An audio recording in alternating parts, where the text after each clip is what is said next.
জ্ঞান আসে কার পক্ষ থেকে? আল্লাহর পক্ষ থেকে। এটা মনে রাখবেন, জ্ঞান আল্লাহর পক্ষ থেকে আসে।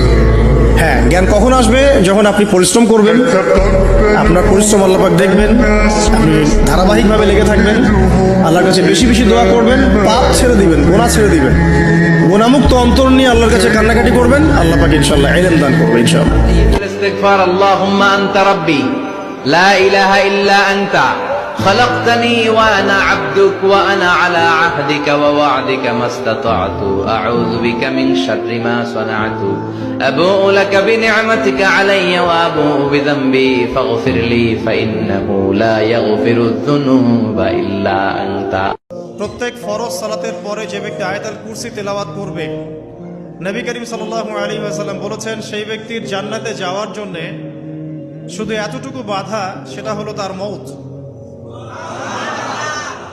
তার মৃত্যু হয়ে গেলেই ইনশাআল্লাহ